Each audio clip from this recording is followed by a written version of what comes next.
Hi, it's HardReset and today I'll show you how to fix fast charging not working on Samsung Galaxy M12.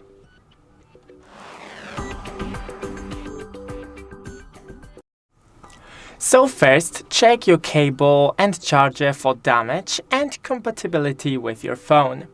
Then, right here is the charging port. Clean it with a non-metallic tools, so like a wooden sticks, Q-tips, something like that, compressed air.